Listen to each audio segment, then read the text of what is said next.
C'est connu, le travail d'acteur, d'actrice, le travail dans le milieu du théâtre, au cinéma, c'est des affaires d'équipe. Alors, je pense qu'on doit y prendre goût parce que là, il y a deux actrices, deux comédiennes que vous voyez à l'écran en ce moment qui ont décidé de publier un livre pour enfants à quatre mains. Quelle belle idée! Et pas n'importe où, dans un fauteuil en plus. Alors, derrière mon fauteuil. Je vous souhaite la bienvenue, Édith Cochrane, Isabelle Brouillette. Quel beau Bonjour. projet! Quel beau projet! C'est venu au monde comment, ça? La genèse, ça ressemble à quoi? Ben, c'est une espèce d'idée, un flash que j'ai eu qui était très, à la base, c'était très concis. C'était juste une idée de d'abord, j'ai jamais eu, envie nécessairement d'écrire un livre jeunesse ou tu sais, j'étais pas du tout là-dedans. C'est vraiment parti d'une idée un soir où je me suis dit: «Ah, ça serait drôle ça, un livre où on suit le parcours d'un enfant qui a une belle imagination, qui regarde derrière son fauteuil, voit quelque chose et s'imagine une scène après. Donc, c'était très embryonnaire. Par contre, j'avais tous les éléments. Tu sais, chaque objet donne quoi, chaque objet s'imagine quoi. Et là, j'ai envoyé ça à Isabelle en lui disant: Hey, parce que moi, je connais son grand talent d'illustratrice. Puis je lui ai dit: Hey, est-ce que ça te tente qu'on fasse ça à deux? Et là, elle m'a répondu, je lui passe la parole. Mets ça au propre, puis reviens-moi. Parce que moi, évidemment, d'abord, j'ai fait, elle dit, hey, on préfère un livre pour enfants, c'est toi qui fais les illustrations. J'ai eu une idée, puis là, elle m'envoie une photo par texto d'une petite feuille grosse comme ça, une petite feuille de calepin avec les 6 idées principales écrites, qui étaient Ouais. les illustrations du livre, très solides. Mais là, j'ai dit, OK, là, il voit, on trouve un popcorn qui imagine un anniversaire. Puis là, là, j'ai eu peur un peu. J'étais contente qu'elle pense à moi, mais j'ai eu peur. Mon Dieu, j'avais jamais fait ça, moi, un livre pour enfants. Là. Fait que là, c'est pour ça qu'on fait une blague avec ça. Mais ça au propre, je m'achetais du temps un peu. Là. Ah, on voit l'image du livre. C'est très Donc, beau, c'est hein? ça. Puis là, après ça, ben, on s'est questionné parce que bien sûr, on n'a jamais fait ça. Puis là, moi, ben, j'avais l'impression que ma job était finie. Moi, j'ai trouvé l'idée de base. Il trouve quelque chose, il s'imagine d'autres choses. Bye bye, arrange-toi avec ça. Mais là, bien sûr, là, Isabelle a dit, ben non, on pourrait déployer les scènes, on pourrait déployer l'histoire, tu sais. Et c'est là où est apparu des personnages plus complexes qui sont en relation avec d'autres, tu sais, des dialogues. Fait que là, après ça, là, ça a été vraiment à quatre mains parce qu'après ça, ben là, du dessin naissait le besoin d'avoir une réplique. Fait que là, elle me disait, bon, ben, ajoute une joke. Puis après ça, de cette joke-là naissait peut-être une autre scène. Fait que, tu sais, c'est là où ça a été vraiment à quatre mains, après, dans le Ouais, déploiement des histoires. ouais. Puis Et c'était c'est ça tenait sur une petite feuille, puis à la fin, on a un livre de 48 pages. quand même, hein? Ouais. Parce que c'est l'histoire de. Bon, il y a des fourmis là-dedans. Ça se promène partout. C'est curieux parce que chez moi, la semaine dernière, j'étais en train de regarder à la télé, puis j'ai vu des fourmis passer, tu sais, c'est le printemps. Euh, et votre livre venait de sortir. Je me suis dit, hey, il faut que je leur parle, il faut que hein, faut que cette histoire-là ait une suite. C'est un peu fou. Alors, il faut s'imaginer, il faut scénariser tout ça. Bon, vous êtes des gens de théâtre, vous avez l'habitude de travailler dans ce sens-là. Il faut donner un élan à ça et il faut la soutenir. Alors, qui est comme le maître d'œuvre de qui, quand, quoi, où? Ben, Edith c'est vraiment l'auteur principal officiel. Puis moi, les dessins officiels, mais chacune, on s'était aidé à, tu sais, on avait notre département. Là. Moi, mettons, on dit OK. Ben, je pense qu'au départ, Edith, hein, quand on a dit OK, on va un petit peu élaborer, on a fait pas mal ensemble. Puis après, chacune faisait ses devoirs, tu sais, au propre, mais on avait les idées. Edith a eu l'idée, les fourmis partent en voyage. Il y a une Ouais. gare. Puis tu as imaginé des blagues de fourmis et de gare. Ouais. Il y Puis avait après, ça au départ, mais après ça, Isabelle, tu sais, elle avait la tâche de mettre ça en image, donc de structurer aussi, tu sais, comment l'histoire se déploie. Puis, tu sais, évidemment, ça peut être juste une page, mais ça peut être deux pages, ça peut être quatre bulles, tu sais, ça change tout. Une histoire qui est racontée en une double page, ben, c'est pas la même chose que des petites bulles. Fait que, tu sais, donc, Isabelle, Isabelle est allée vers ça, tu sais. Rapidement, elle a mis en page les histoires, puis là, ben, ça nous a structurés, tu sais. Puis Isabelle, c'est une, comment on dit, tu me l'as appris le terme, c'est une physionomiste? C'est ça, c'est-à-dire qu'elle Je m'étais dessine fait des... dire ça. Oui, Euh, c'est ça, c'est qu'elle dessine, les- ces bonhommes, les personnages sont très, très incarnés. Fait que, tu sais, c'est pas juste. Moi, si j'avais dessiné le livre, ça aurait été juste des bonhommes, un peu. Mais là, rapidement, on s'attache aux personnages.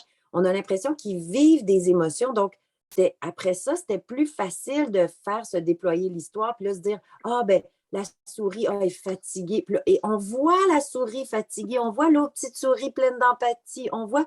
Fait que là, ça nous permettait de mettre en scène les personnages parce qu'Isabelle les dessine de cette façon-là. Avez-vous fait des tests auprès des enfants? D'abord, le public cible, c'est quoi? Quel âge à quel âge? Bien, selon notre éditeur grand spécialiste, Martin Balthazar, chez La Bagnole, Ouais. et Lucie Papineau, ils ont déterminé 4-7 ans. C'est eux qui nous ont dit, votre livre, là, c'est 4-7 ans. 4-5 ans, c'est le parent qui lit encore une histoire aux enfants. Puis 6-7 ans, première lecture, quand les enfants commencent à lire par eux-mêmes. Ouais. Ben, c'est un peu comme au théâtre jeunesse. Hein? Je veux dire, il y a des écritures qui sont très ciblées, sont très, bon, on sait à qui on s'adresse et le succès de la pièce dépend aussi beaucoup de ça. Alors, avez-vous fait, par rapport au fauteuil, avez-vous fait des tests avec des enfants pour voir Mais, comment, je sais pas moi, Edith avec tes enfants, puis Isabelle, je sais pas si c'était des enfants, mais tu as dû l'essayer en quelque part. Ben oui, Edith, moi j'ai un bon éventail d'âge à la maison. Fait que mes enfants ont 14, 12 et 4. Fait que bien sûr, le public cible, c'est plus ma fille 4 ans. Elle embarquait tout de suite. Puis tu sais, elle faisait ce à quoi ce qu'on imaginait que les enfants allaient faire, c'est-à-dire suivre le personnage, rire aux petites blagues. Alors que mes enfants, eux, étaient plus dans le deuxième, mes gars étaient plus dans le deuxième niveau. Puis ça aussi, c'était important pour nous autres parce qu'on a été de grandes lectrices. On a beaucoup accompagné nos enfants. Isabelle a une grande fille qui a 26 ans maintenant, mais on a accompagné nos enfants dans la lecture. Donc, de savoir que l'auteur ou l'illustrateur a en tête le public qui est le parent qui va lire aussi, c'est agréable. Donc, mes gars étaient plus à ce niveau-là. Tu sais, mon fils, 14 ans, ben, il pigeait les blagues qui étaient un peu plus deuxième niveau, puis qui étaient... Fait que ça, Ouais. ils ont apprécié ça aussi. Fait qu'on a pu tester. Mais Isabelle, tu as testé aussi avec des enfants de ton entourage? oui, ben, quand j'étais, c'est arrivé quelques fois que j'étais dans des situations où j'étais en train d'explorer les créations des personnages. Par exemple, Jean Pop, le popcorn, il s'appelle Jean Pop. Là, je l'avais dans mon cahier en esquisse. Puis là, quand je travaillais un personnage, ben là, tu le dessines de toutes sortes de formes. Tu cherches sa couleur, tu travailles les yeux, comment il va vivre. Je l'explore. Puis il y avait une petite fille, Céleste, qui était la petite fille d'un de mes amis. Et là, elle regardait mon cahier de dessin, de croquis. Là, puis là, elle s'est mise à dessiner des gens pop. Et j'ai fait, OK, ça marche. C'est ça. Ça marche parce que dès qu'elle faisait, c'est qui lui, comment il s'appelle? Fait qu'Edith, elle a réussi à trouver des noms de personnes. Ils n'ont pas tous des noms, les personnages. Il y en a quelques-uns qui ont des noms. Mais on s'attache très rapidement. Puis dans notre histoire, on va suivre l'histoire de plusieurs personnages. Fait que déjà, juste en 2 pages, on s'attache aux personnages. Alors, il y en a qui nous disaient aussi, mon Dieu, on dirait que dans votre livre, vous pourriez faire plein de livres parce qu'on voudrait continuer à voir la vie de ces personnages-là, mais c'est très court, les Puis séquences. ça, c'est Isabelle, est-ce grâce qu'on peut... Oui, vas-y. Mais j'allais dire, c'est grâce au dessin d'Isabelle parce que Ouais. effectivement, il y a très peu d'espace pour s'attacher aux personnages. Puis c'est parce qu'ils sont attachants, justement, leurs yeux, leurs expressions. Tu sais, c'est ça qui fait que, effectivement, chaque petite bulle, parce que, tu sais, l'enfant, en 48 pages, là, l'enfant, il découvre 6 objets. C'est ça, 6 ou 8? 6 objets.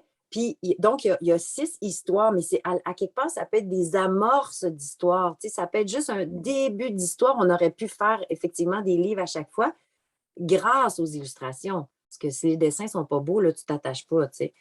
Alors, Ouais. Isabelle, si on Oui. prenait cette page comme exemple, si on prenait cette page, par exemple, il y a le mélange des textes et l'espace réservé au dessin. Puis ça, à un moment donné, il faut qu'il y ait un équilibre là-dedans. On ne peut pas mettre tout le texte à une place, puis tout le dessin. Tu sais, je veux dire, il y a une espèce de chronologie dans le déroulement de l'histoire aussi. Alors, sur cette page comme exemple.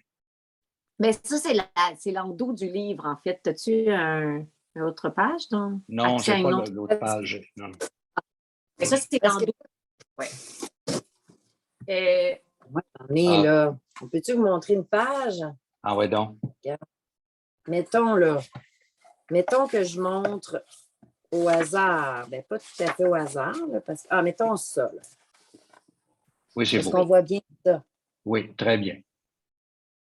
C'est ça. Bien, effectivement, que dans les premières tâches que j'ai eu à faire, que Lucie Papineau m'a dit, Isabelle, tu vas faire les esquisses en insérant le texte. Fait qu'effectivement, que je n'avais pas soupçonné à quel point le texte va dicter la mise en page. Tu peux décider que tu fais un tel dessin, mais il faut que, tu sais, il y a là le sourissou. La petite souris s'appelle Sourissou. Elle a un bon bout, elle jase beaucoup au téléphone. C'est une bonne portion, là. Elle a bien des affaires à dire. Ouais. Puis, il compose toutes les pages avec le texte. C'était vraiment un combo. Alors, c'est banque au cas où. Il y a toutes sortes. La banque au cas où. Alors, le texte, là, il y a des blagues, bien sûr, parce que là, c'est c'est ça, l'humour est très présent. Là. Dring, dring, ça dit banque au cas où, bonjour. Au cas, le fromage au cas. Oui, Madame Mimolette, vous avez besoin d'argent pour construire un nid? Ah, bien sûr, pour 8 enfants. Oh là là, va falloir attendre au moins 3 siestes parce que le grand-papa fait des siestes, il perd ses sous derrière le fauteuil. Fait que là, c'est lui qui ramasse tous les sous puis il compte tout ça. Fait que, tu sais, c'est sûr qu'il y a de l'humour dans les textes, mais c'est aussi vraiment bien illustré. Tu sais, il y a des grandes images comme ça aussi, comme la manifestation. Sur les 2 pages, oui. Sur les 2 pages, une manifestation magnifiquement illustrée. Ah, merci, Edith, de nous montrer ces pages. Mais Quel c'est beau beau. projet. Moi, je suis fière. Ben, Puis je suis comprends. fière. Moi, j'ai assez hâte de recevoir le mien. Là, je peux pas. Là, j'ai une version PDF. J'ai hâte de le tenir dans mes mains. Ben, c'est ça. Alors, c'est ça, quand on fait sa recherche, on nous envoie des choses avec lesquelles travailler, pas nécessairement le matériau final. Mais non, c'est ça. Isabelle, d'abord, c'est une découverte. On ne savait pas qu'il y avait ce talent-là chez toi. Et Edith, mais c'est formidable. Ça s'inscrit en même temps dans votre processus de création, à vous, les acteurs, les actrices. Vous êtes en création pure. C'est génial. Vraiment. Puis, ce que j'ai tellement aimé à faire avec Edith, c'est que quand là, on s'attardait, par exemple, Sourissou, qu'on vient de découvrir, la petite souris, puis là, Edith, elle avait un embryon des premières blagues, des premiers esprits. Puis là, les deux ensemble, on se mettait à jouer, en fait, la souris. Puis là, allô? Puis là, on s'est mis à faire comme si elle avait une assistante. Puis, je suis fatiguée, j'attends toujours mon café. Puis on s'est mis à la faire vivre, mais en jouant, en improvisant, puis on riait, là. Ah, après, le fun, là. Choix, mais ça a été vraiment... C'est là où notre rapport, effectivement, de comédienne a pris toute son ampleur. Ouais, c'est ça. On a envie que les parents, ils s'amusent à lire, qu'ils jouent les personnages. Ben, c'est ça. Quand on lit un livre à un enfant, on embarque dans l'histoire, dans le personnage. Edith, Isabelle, merci énormément. Félicitations pour ce superbe livre qui va se promener, j'imagine, dans la francophonie en quelque part, parce que votre éditeur, La Bagnole, a des contacts un peu partout. Je le soupçonne fortement. Alors là-dessus, je vous souhaite un bel été à toutes les deux. Bon déménagement, Edith, et bonne continuité, Isabelle. Merci, Winston. Merci beaucoup. Merci. C'était un plaisir. Derrière mon fauteuil, c'est toujours un plaisir.